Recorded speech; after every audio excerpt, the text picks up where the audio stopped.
Hi, welcome to Love Saranghae with Peter and Andrea. In the next 30 minutes, we'll take you on a journey into the exciting world of entrepreneurship, relationships, and the secrets behind achieving that coveted glow. Are you ready? Let's go.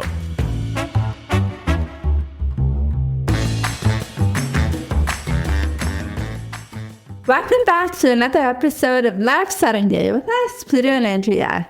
Today we're diving into a topic most brands don't talk about: batch variations and more natural skincare lines. If you've ever wondered why your favorite serum smells slightly different from one package ago, or why the color of your cream changes ever so slightly every time you order a new one, this episode is for you. We'll talk about why this happened, what it says about the integrity of the product, and why it might actually be a good thing. Yeah, there you go. Here we go. Let's go. Okay. So what exactly is batch variation, and why does it happen more with natural skincare products? Okay. Let me answer this question by saying it's an excellent question, like I always do. But it is a good question. So let me answer this question by defining what batch-to-batch variance means. I think most people know what we mean when we say batch-to-batch variance, but just in case, let me explain. So in the manufacturing world, and not just skincare, but in every manufacturing facility, there's something called batch. You're basically manufacturing everything in batches, right? So unless you're a car company producing a car every 12 seconds, most of the time we're producing consumer goods in batches. So you order. So for next fall, let's say you order a certain number of raw ingredients, and then you put that through the process and you create anywhere from, let's say for us, it's somewhere between 10,000 bottles of skin cream or serum. And it's basically, it's stamped with a date and a batch number. So we understand exactly what time and which process it went through for that particular serum or cream. Okay, that's a batch. And we do this probably at 2 to 3 times a year. So every 2 to 3 times a year, we'll run through this process. We'll get the raw ingredients, put it through the system, and we'll get that batch. And then we deliver here to our North America and we sell through. Sometimes a little shorter, sometimes a little longer. So all of our products come in specific batches, okay? And then you'll know what batch is by looking at the bottom of your package, and it will give you an alphanumeric number, which we can cross-reference as to what ingredients were there, the percentages, how it was processed, even like down to the heat and time that was under the heat, et cetera, okay? Batch-to-batch variance is the difference in small differences in color, scent, texture between those batches. So you get a product that was made in January 1st, exact same product that made in July 1st, and you do a comparison. You should see a slight variation in either smell, texture, or color. And it will happen. All of the above. All the above. Yeah. And it happens mostly with natural products. Any product that has greater percentage of natural ingredients will have a greater variance batch to batch. Because harvesting, let's say your product has lemon oil, just for example. Or you know what? Let's make it real. Just that artist. Yeah. We have 3 adaptogenic mushrooms. Mushrooms that are harvested for our batch in January will have different characteristics to mushrooms that were harvested in July. That's right. It's just the way nature works, right? And because we have a high percentage of natural ingredients in our products, you will see batch-to-batch variance. That's right.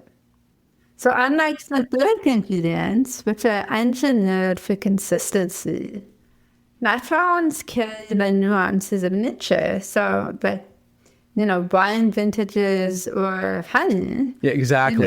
The ingredients change over time and season and so on. So when it's a synthetic ingredient, it's much easier to plan for consistency or exact consistency. Well, so that's a great point, right? So the first thing you mentioned is the wine. You remember, do you recall when people used to say, 1957 was a great year? Yes. Or 1964 was a great year for red, San Bernardino red, whatever. What they really mean is that particular batch in 1964 was a great year for grapes and fermentation, whereas maybe 1966 wasn't that great. So that's what they really mean. So in the wine industry, that's year to year, batch to batch, right? The other point is that, by the way, synthetic ingredients in cosmetics was actually specifically made to avoid batch to batch variants. That's exactly the reason why they did it. It's stressful. As a brand, truthfully, it's stressful because you want to offer the consistency that your customers come to expect. But because you are more natural, which your customers also expect, it's hard to offer the 100% guarantee every single batch. Yeah. It also ends up being, synthetic ingredients also ends up being much cheaper. And part of the reason is because it's chemicals. So, buying chemical ingredients in bulk is much cheaper than harvesting natural ingredients. But the other thing too is that when you harvest natural green ingredients in the field, for example, our mushrooms, we have to reject a certain amount of mushrooms because they don't meet our standards, which means that we have to pay more for the mushrooms that we want to use. You have no problem with like that in synthetic. In synthetic, everything is usable. So it ends up being much, much cheaper and much, much more consistent to produce. That's why, for the longest time, the cosmetic industry and the skincare industry loved using synthetic variations of natural ingredients. That's right. But the trade-off is you have fewer nutrients, less bioavailability, and sometimes more irritation or long-term health concerns that we haven't actually discovered yet because they haven't been studied for long terms. Not in all situations, but this is one of the challenges with using synthetic ingredients. Well, it works very similar to food, right? So, bread and yogurt used to have natural bacteria, natural micronutrients that used to be within the food. But then the processing end of it, like mass production of bread now and mass production of yogurt, they will strip out all of the nutrients that are naturally in the food because it's easier to process that way. And then they'll put their nutrients back in. So that's what they'll say, fortify with vitamin E, fortify with vitamin B. So due to the processing, all of the nutrients are stripped out, and then they try to synthetically add the nutrients into the food. That's exactly what happens in beauty. They'll say, fortify with vitamin E, fortify with, vitamin A, fortify with this, fortify with that. In reality, why don't you just use the actual ingredient that had the nutrients in the first place? The other side of that is that your body doesn't always know how to process the synthetic variation. So like that's aspartame? why we have a lot of gut issues that we're noticing, or huge rise in gut issues, because the body doesn't know how to process all of these synthetic ingredients. So it's just something to think about. So the next question, I think we've kind of answered it, but somebody asked is if batch variation is a sign of poor quality or poor manufacturing. And the answer is absolutely not. In fact, it often signals the opposite. It means the product is using real, unprocessed, or minimally processed ingredients, which is typically what you want. And with us at Aurora and Saranghae, our manufacturing is tightly controlled, but we don't mask natural variations with artificial dyes or fragrances. That's why products like our niacinamide has a smell. Yeah. And we went back and forth forever trying to decide if we should mask that smell, because that smell is rather distinct. Smells like onions, actually. Raw onion. I like it. No, I don't find it like onions. I don't even know how to describe it, but it is the natural smell of the glutathione. So yeah, it's pungent. I like it. I don't even notice it anymore. I'm used to it now, so it doesn't bother me anymore. But I can imagine there are people who are like, well, I'm not sure that I thought. But the question you have to ask yourself is, what is more important to you? Is it the integrity of the ingredient and the more natural ingredient?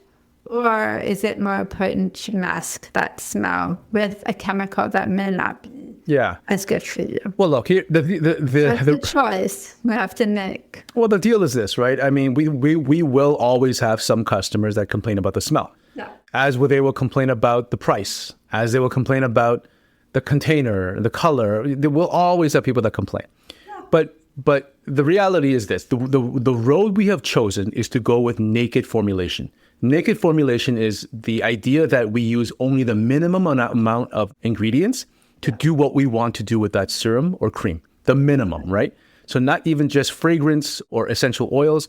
If the ingredient does not serve a purpose that has to do with the efficacy of the serum or cream, our policy as a naked formulation is to cut it out. So you will see over time that the ingredients list becomes smaller and smaller and smaller as we get better and better at finding natural ingredients that do what we want it to do, right? That's right. So that's the key. And that's the type of customers that we are catering to. And if you value that, then you value our brand. If you don't value that, well, I mean... That's okay. That's okay too. That's okay too. But it is definitely a choice that you have to make to prioritize skin health and overall well-being and product efficacy over aesthetic uniformity. Yeah, and so just to kind of summarize what Andrea was saying, we do get a lot of questions about people who've never purchased us before the first time. Well, they might say, or the second time, they might say, they might be worried when they get batch-to-batch variants that maybe it's expired, or maybe it's not the same product. But I will tell you that it is not expired. It's just simply the fact that it's batch-to-batch variants, and it is the same product. But again, you get batch-to-batch variants. That's weird. Okay, so what kind of batch-to-batch changes might customers actually notice in their products? What are some things they might notice get trending? The first purchase and the second, for example. The process of making our serums and creams, or any of the products that we have, are exactly the same every single batch, right? So what we do is we adhere to the controls and the processes that we've outlined ourselves. What happens in the end happens because of the variations in the ingredients and when they're picked and when they're harvested, etc. So what you might find is slight changes in color. So it might be a little darker or a little lighter. A serum that's more amber might look a little bit more pale, a little bit more like saturated in the last bottle. And in fact, you actually get variants in the same batch as well, right? So you might get the first bottle or the last bottle of a batch have a slight variation as well. That's it. Subtle shifts in scent, so the smell. Now, because all of our products are going towards naked formulation, you will see much more variance in scent. The other thing, the thing that you can do to counteract that is to put in fragrance, right, or perfume, and that will make sure that the smell is the same all over the place. Essential oils. But we don't do that. So you will have a slight variation in scent, and you might get some variation in texture. But again, all of these variations are very, very minor. You probably won't even notice it if you're just using the cream or serum by itself. You may notice it if you're comparing each batch to each other. Exactly. That's when you go, oh, wait a minute. Maybe, this particular batch seems a little lighter than the one before. But it's okay. This is a feature, not a bug. Yeah. And also the texture. The texture can change too, especially with the oil blends of fermented ingredients. Depending on ambient humidity, the raw material source, texture can also feel slightly different, maybe more smooth or less smooth. But it doesn't mean that the product doesn't work as well. In fact, it may work better. Who knows? Yeah, that's the other thing. You never know if that other variant actually leads to something that you enjoy more or not. Exactly. Okay. Last question. How should customers think about these changes when using natural skincare? Wow. I think we've answered it. I think we basically embrace it as a sign of authenticity. Real food, real skincare, real results. That's my take on that. The way I talk about it is like this. When I go to a fine Italian dining restaurant, the food that they serve has a slightly different flavor every single time because of the ingredients that they serve. If it tastes like McDonald's Big Macs, exactly the same every single time, that is not a good thing, right? Because that means they have enhanced their taste with chemicals or other things that make sure that the taste is exactly the same. I do not buy into that idiom. I would rather have my food be real and taste exactly what it's supposed to taste like at that particular point in time. That's my call. I agree.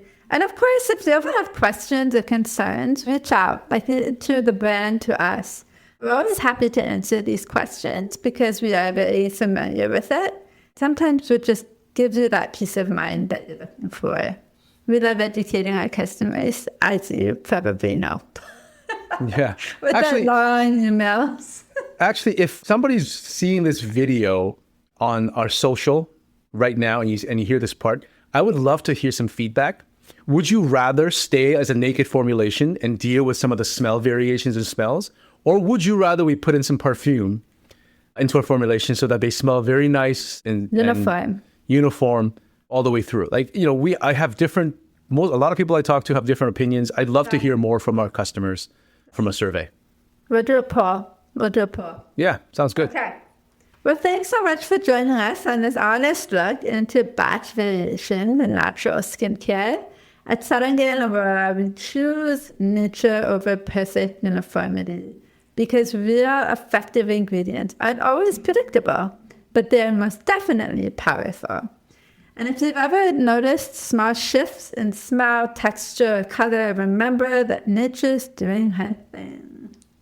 We hope you enjoyed listening to this episode, and we look forward to spending more time with you next time. Bye-bye. Thanks for listening to Love Saranghae with us, Peter and Andrea. If you've enjoyed this episode, leave us a review. Your ratings and reviews help more people like you find our show. Don't forget to subscribe so you never miss an episode, and share this podcast with someone you think would love it. Until next time, love yourself, love one another, and love the world.